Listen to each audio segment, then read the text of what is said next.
insya Allah dirahmati oleh Allah Subhanahu wa Ta'ala. Alhamdulillahillazi an'amana bi ni'matil iman wal Islam. Asyhadu an la ilaha illallah wa asyhadu anna Muhammadar Rasulullah. Allahumma shalli ala Muhammad wa ala sayyidina Muhammad amma ba'd.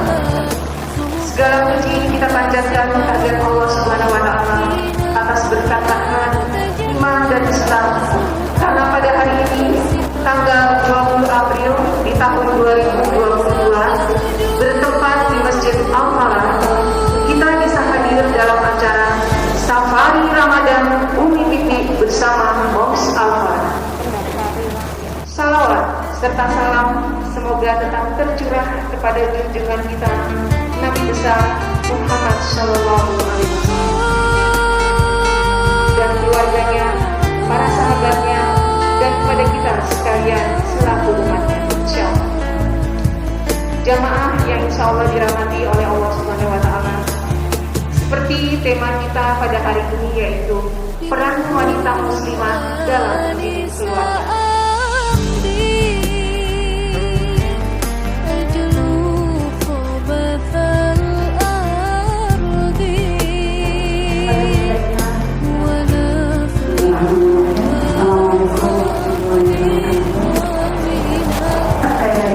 Mari kita yang itikaf, pada saat itikaf ikuti aturannya Rasulullah, nggak boleh begini, nggak boleh begini. Ya sudah, kita samina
waj'alna lil-muttaqina imama waj'alna lil-muttaqina imama.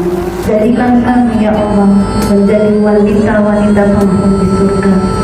La haula wa la quwwata illa billahil aliyil azim. La haula wa la quwwata illa billahil aliyil azim. Ya Allah ya Rahman, Allahumma rzuqna ilman nafi'an. Allahumma rzuqna ilman nafi'an. Ya Allah, ya ilmu yang bermanfaat. Jadikanlah ilmu-ilmu yang kami pelajari bukan hanya sekedar sebuah ilmu pengetahuan, tapi menjadi sebuah akhlak keseharian kami sebagai seorang muslim. Allahumma ja'alna ya Allah, Allahumma ibadamu ya Allah dari hati yang tidak khusyuk. Ya Allah ya Rahman, kami berlindung kepadamu ya Allah dari doa-doa yang tidak Engkau ijabahi. Allah Rahman, Ya Mannan, Ya Rahman, Ya Karim, Ya Mannan, Ya Rahman, Ya Rahim. Kami mohon kepadamu ya Allah, a'inna ala dzikrika, ajari kami untuk selalu mengingatmu dimanapun kami berada. Ajari kami ibadah-ibadah kami yang penuh ridha-Mu birahmatika ya arhamar rahimin. Ya Allah ya Rahman, balighna bi ahli Ramadan. Sampaikan kami ya Allah sampai akhir Ramadan ini. Ajarkan kami di 10 hari terakhir ini ya Allah, untuk kami bisa beriktikaf di rumah-Mu. La haula wa la quwwata illa billahil aliyil azim. Allahumma inna nas'aluka ridhaka wal jannah wa na'udzu bika min syakhatika wan nar. Allahumma shalli ala sayyidina Muhammad. Allahumma shalli ala sayyidina Muhammad. Sallimna ya Allah, sallimna ya Allah, sallimna ya Allah. Selamatkan kami ya Allah, selamatkan kami ya Allah dari fitnah dunia.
Bismillahirrahmanirrahim.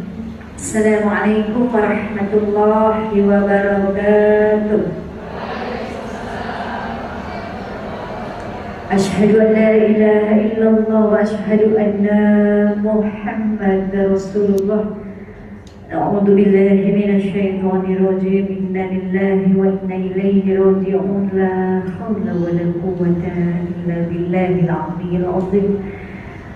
Allahu Akbar, Allahu Akbar, Allahu Akbar. La ilaha illallah wallahu akbar. Allahu Akbar walillahil hamd. Subhana malikil qudus, subhana malikil qudus, subhana zil mulki wal jabarut, subhana zil mulki wal jabarut, subhana zil izzati wal azamati wa qudratihi wal haibatihi wa sultan wal a'lai wal kabri wal jabal wal jalali wal jamali wal yamutu wal yafutu abadan subuhun kudusun rabbuna wa rabbul malaikati wa ruh. Subhanallah, alhamdulillah, la ilaha illallah, Allahu Akbar. La haula wa la quwwata illa billahil aliyyil azim. Allahumma shalli ala sayyidina Muhammad.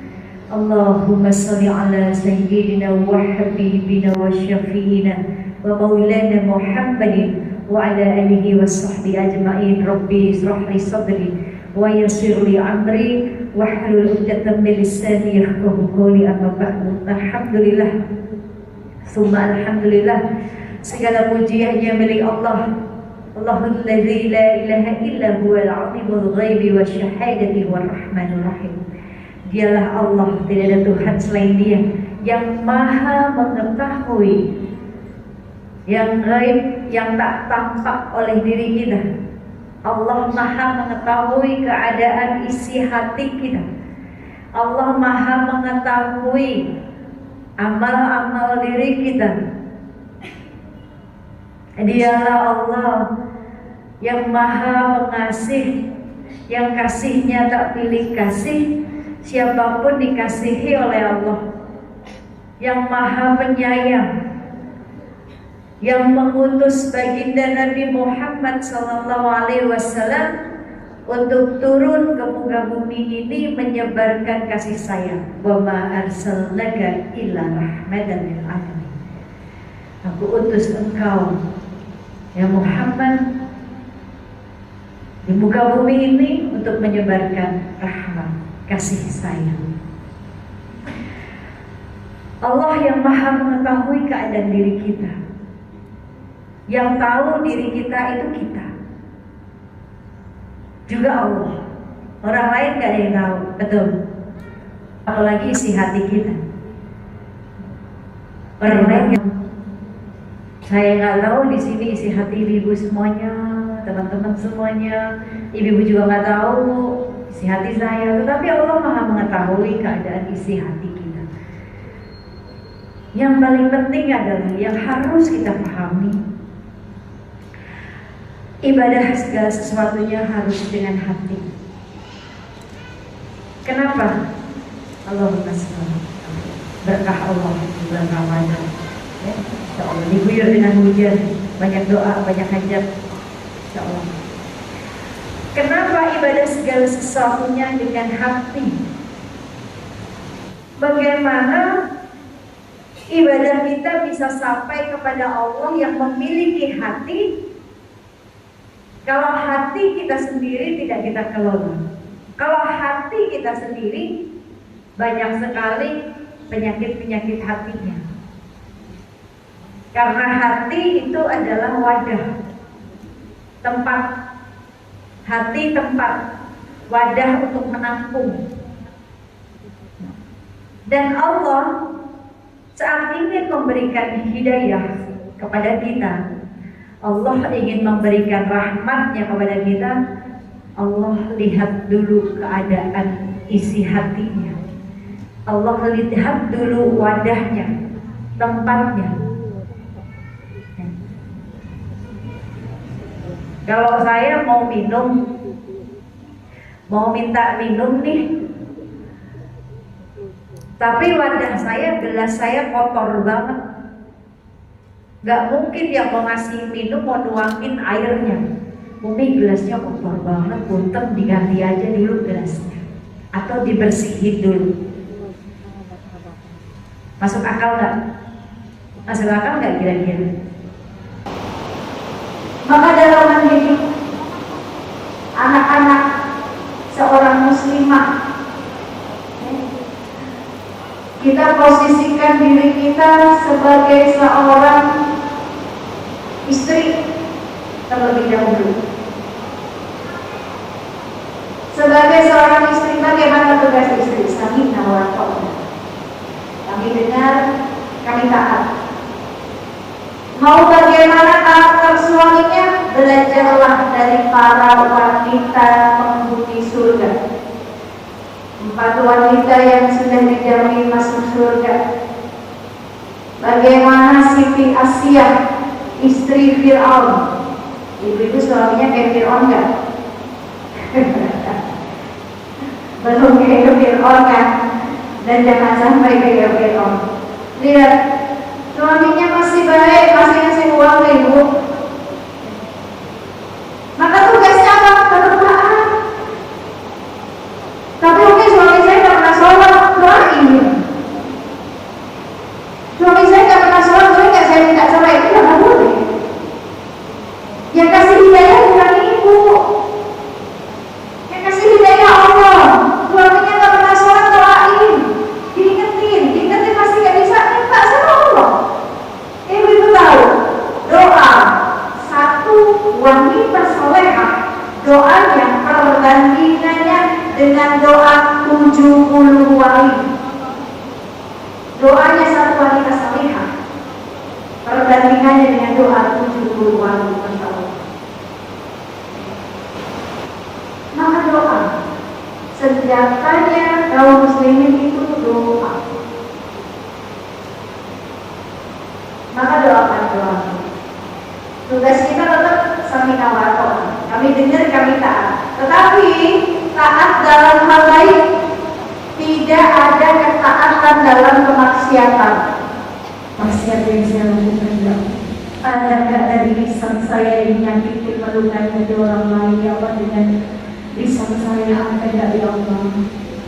Jikalau ada, ampuni saya, ampuni mereka.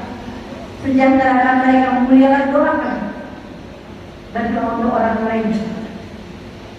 Ibu tahu, Sayyidatina Fatimah Zahra putri Rasulullah SAW, yang kita tahu ibadah malamnya tidak pernah putus. Salat malamnya suatu ketika putranya Husain bertanya kepada uminya, setiap sholat malam tidak pernah mendengar uminya ini berdoa untuk dirinya sendiri. Selalu yang disebut orang lain. Kenapa ya Umi? Maka kata Sayyidah Tidak Fatimah, beliau mengatakan, ya putraku, apakah engkau tidak mau, tidak ingin doamu ini langsung diaminkan oleh malaikat, yang malaikat itu tidak ada hijab dengan Allah saat engkau mendoakan orang lain, bahkan orang-orang yang membencimu, yang tidak suka denganmu, saat itu tanpa mereka tahu kau sedang mendoakan, maka malaikat ini mengaminkan. Yang kita tahu malaikat tidak ada hijab dengan Allah, dan doa itu akan kembali kepada ini. Maka setiap malam doakan orang-orang lain. Itu Masya Allah. Kembali lagi surat Al-Tahrim ya, membentuk peran muslimah dalam membentuk keluarga Qurani, keluarga yang diridhoi oleh Allah, yang seperti tujuan kita awal menikah, pengen punya rumah tangga yang sakinah mawaddah warahmah. Ini surat Al-Tahrim ayat 6 ini menjadi pedoman kita. Jagalah dirimu dan keluargamu dari siksa api neraka. Kalau tugas kita sebagai seorang istri, sebagai seorang ibu, sebagai seorang anak, kita hadirkan Allah, kita perbaiki hubungan kita dengan Allah, kencengin, kuatkan sinyal dengan Allah. Ibarat handphone ibu, semua orang kan pasti punya handphone ya, betul. Dan dari anak kecil sekarang ibu-ibunya gampang ngasih anak handphone, beli aja murah 400.000 juga udah bisa beli handphone. Sekarang dari yang kecil sampai yang tua, nenek-nenek punya handphone. Mau yang kamera 1, 4, 5, 10, kameranya semua punya handphone. Ya. Kita punya handphone. Kalau handphone kita nih sinyalnya nggak ada, kita bingungnya udah kayak apa? Di rumah kamu ada wifi nggak lengkap ya? Sampai segitunya, kadang di handphone kita goyang-goyangin, ya nggak salah digoyang-goyangin. Kadang sampai lari ke atas, kayaknya di atas kenceng banget sinyalnya Pak. Itu hanya untuk komunikasi dengan manusia, bahkan untuk eksistensi diri kita. Cuma itu doang. Kalau handphone kita tiba-tiba lowbat tinggal 1% doang, bingung lagi. Kamu punya power bank gak? Ya Bu, cari colokan buru-buru. Ini hanya untuk komunikasi dengan manusia, untuk eksistensi diri kita. Kuotanya habis, mati bingung. Nyawang 30.000 buat buka pasar, kan buat beli kuota dulu ya. Ini hanya untuk komunikasi dengan manusia, bahkan cuma buat update status doang. Lalu bagaimana kita menempatkan Allah? Bagaimana hubungan kita dengan Allah? Apakah sama dengan hubungan kita handphone ini kepada manusia? Saat sinyal kita mulai gak bisa sholat khusyuk, apakah kita repot seperti ini? Apakah kita beritahu teman-teman kita, hari ini aku gak bisa sholat khusyuk, tolong itu. Hari ini saya gak sholat subuh kesiangan, tolong itu. Kita update status, kita menangis, apakah kita seperti itu repotnya? Bingungnya. Nah, saat kita gak bisa sholat khusyuk, kita gak nangis, gak berusaha nangis ke Allah, gak berusaha bertanya, ya Allah kenapa saya gak pernah bisa sholat khusyuk, ya Allah dosa apa yang saya lakukan, maksiat apa yang saya kerjakan, amal apa yang saya tinggalkan, ya Allah. Kita gak nangis, gak berusaha mencari tahu kenapa kita gak bisa sholat khusyuk. Tapi kalau kita lagi dikasih ujian terus-terus, lalu kita nanya ke Allah, ya Allah kenapa saya, ya Allah. Giliran gak bisa sholat khusyuk, kan nanya. Giliran kita dikasih ujian, baru nanya ke Allah, ya Allah kenapa saya, kan Allah kenapa enggak. Ini manusia, ini kita. Coba sekarang bulan Ramadan, dari potensi itu dalam diri kita, Bu. Ini tinggal akhir-akhir Ramadan nih. Kemarin awal nuzulul Quran tanggal 17 Ramadan yang tidak ditolak oleh Allah. 17 Ramadan kemarin kita berlalu. Harusnya saat 17 Ramadan kemarin kita berdoa. Kita menangis.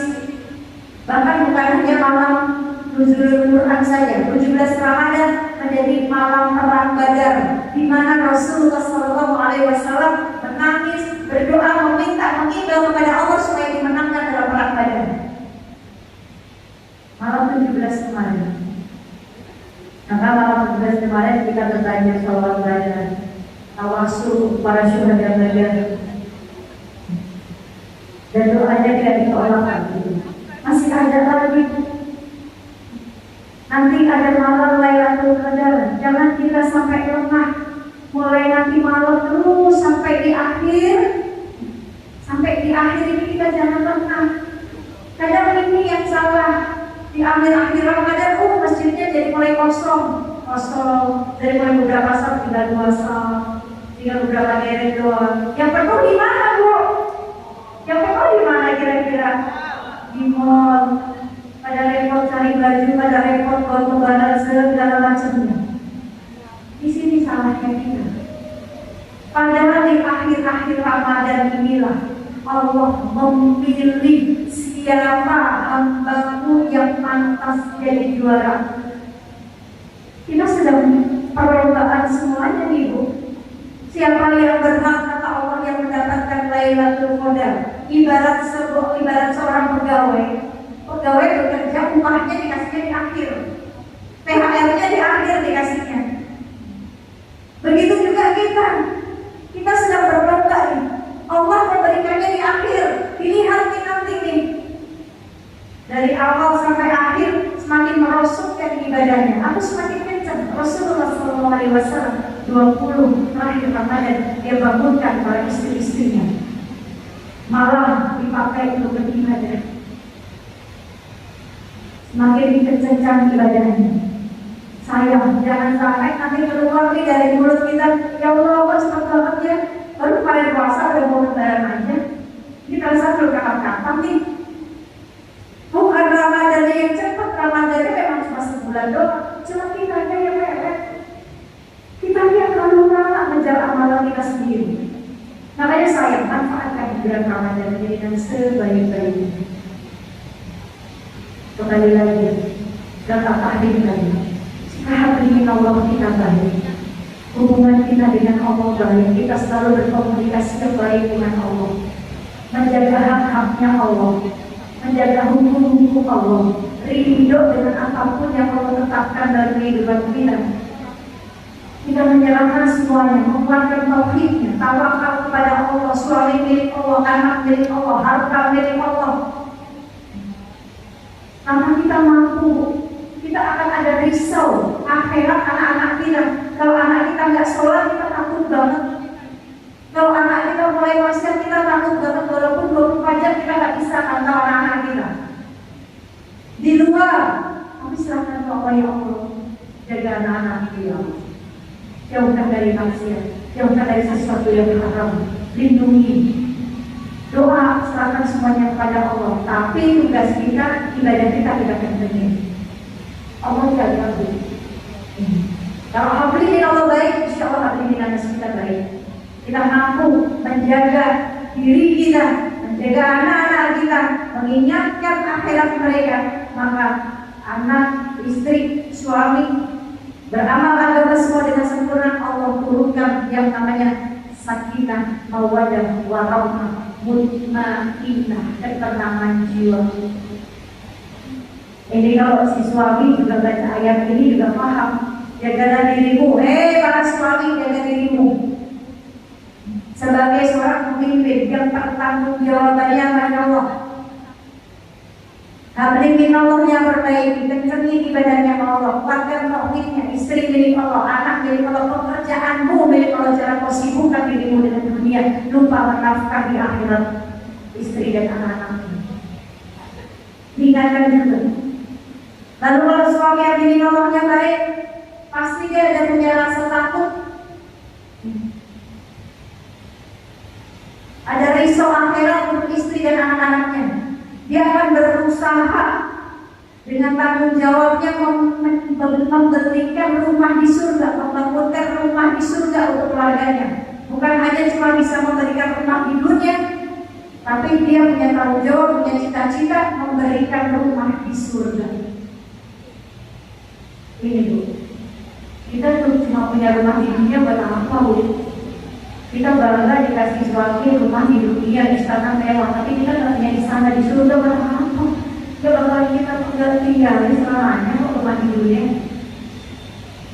Kita mati belum dibawa ke rumah, harta nggak dibawa. Maka berusahalah suami, istri, anak, satu keluarga menjalankan apa yang ada di dalam surat At-Tahrim ayat 6 ini.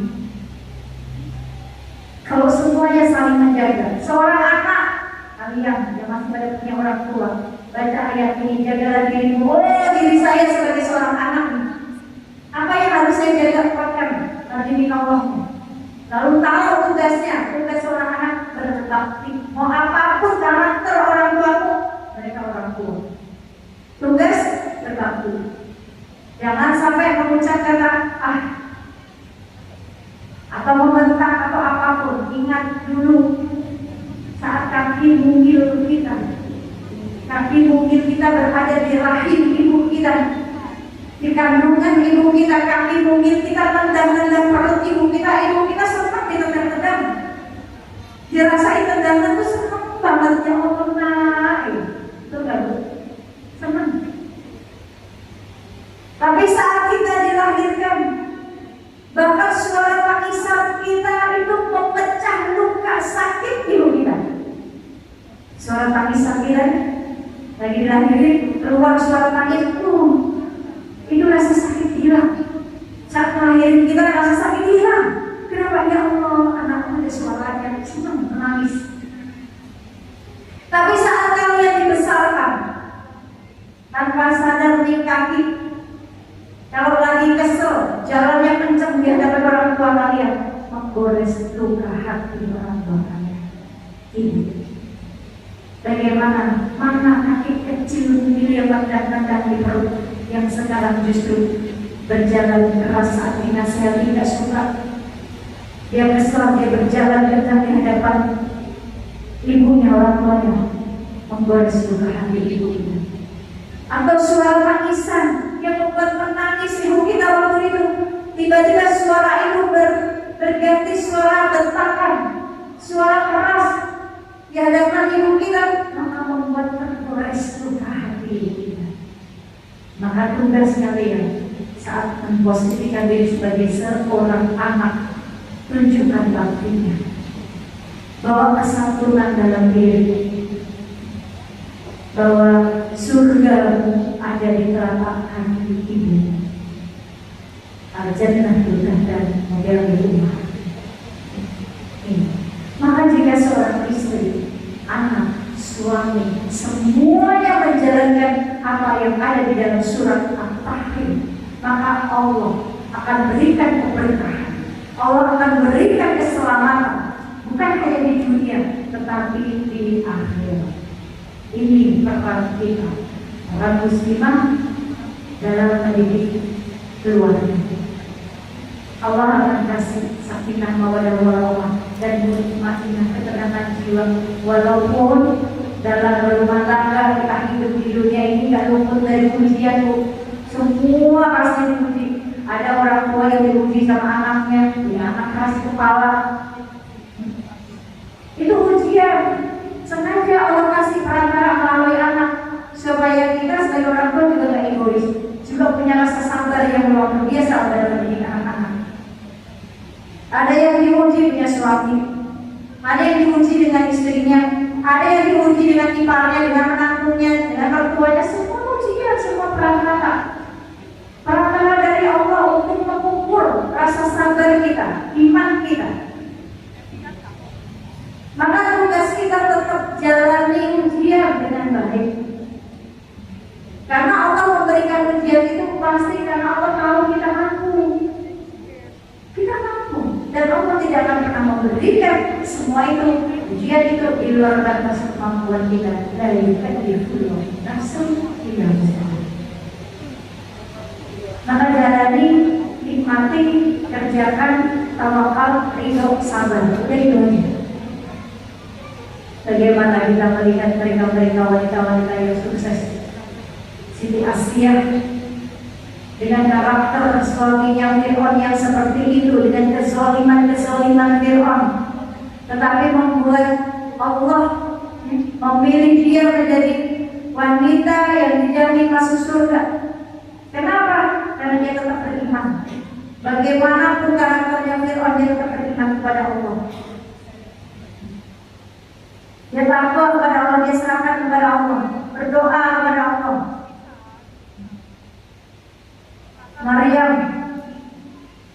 Maryam binti Imran lihat ujiannya. Beliau wanita yang suci. Jangankan mau bersama laki-laki, dia tadi dia nggak mau. Selalu menutup, tidak pernah memandang, tidak pernah bersentuhan dengan laki-laki. Tetapi Allah kasih ujiannya apa, Bu? Maryam mengandung, hingga dia malu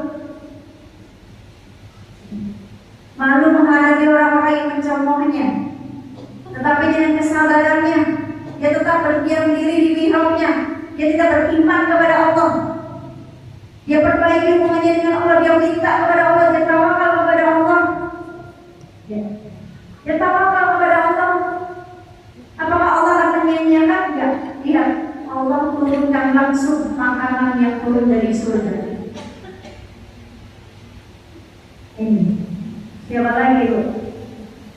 Siapa lagi yang bisa kita contoh? Siti Hajar ditinggalkan suaminya di padang yang tandus, tidak dibekali apapun, tidak punya uang, tidak ada makanan, tidak ada buah-buahan, tidak ada air, tidak ada minuman, di padang yang tandus dengan anak semata wayangnya Ismail.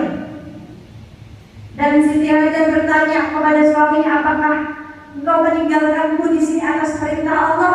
Kalau Allah yang memerintahkanmu, aku ridho. Aku yakin Allah tidak akan pernah menyia-nyiakanku. Ini kalimat harus kita pegang, harus menjadi pegangan kita seorang muslimah. Apapun ujiannya, ridho, karena Allah tidak akan pernah menyia-nyiakanku. Ini yang harus menjadi pegangan kita.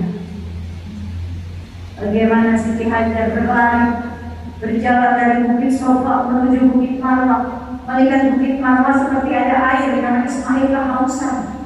Ternyata sampai di sana tidak ada air, hanya fata morgana saja. Berjalan lagi dari Bukit Marwah menuju Bukit Sofa terus sampai 7 kali. Dengan perjuangannya Siti Hajar, Allah tidak menyia-nyiakan. Keluar dari hentakan kaki Ismail yang sampai sekarang tidak pernah habis itu air yang bernama sumur Zam-Zam. Bahkan dari perjuangan seorang wanita Siti Hajar dengan tawakalnya, dengan kekuatannya, lihat menjadi momen, menjadi rukun sahnya haji dan umroh. Sa'i. Saat kita umroh, kita haji, kita bersa'i, kita ingat perjuangan Siti Hajar yang berjalan bolak-balik dari Sofa Marwah dengan perjuangannya menjadi rukun sahnya sa'i dan umroh, haji dan umroh. Inna Sofa wal Marwata min sya'airillah faman hajja baita aw ittamara fala junaha alaihi ay yatawafa bihima wa man tatawwafa khairan fa inna Allaha syakirun alim. Siapa lagi yang mau kita contoh? Kita contoh wanita-wanita yang sudah dijamin masuk surga. Supaya apa? Supaya iman kita bertambah. Kita kepoin mereka, kita kepoin beliau-beliau istri-istri Nabi, kita kepoin kehidupannya seperti apa, perjuangannya seperti apa, ujiannya seperti apa, imannya seperti apa. Supaya apa? Supaya kita belajar dari kisah mereka, perjuangan mereka. Jangan kepoin orang lain yang gak penting, Bu. Yang dikepoin belum dapat jaminan masuk surga, kita kepoin dia, buat apa? Nanti kepoin mereka yang sudah dijamin masuk surga. Supaya apa? Supaya ada pembelajaran buat diri kita. Ada yang kita contoh, ada yang kita tiru dari amalannya, dari perjuangannya, dari imannya, ketaatannya kepada Allah. Baik, ini saja yang bisa saya sampaikan, semoga bermanfaat. Sebaik-baik kalian masih jauh lebih, sebaik-baik diri saya masih jauh lebih baik kalian semua. Keburukan semua datang dari saya dan kesempurnaan datang dari Allah Subhanahu wa Ta'ala. Assalamualaikum warahmatullahi wabarakatuh.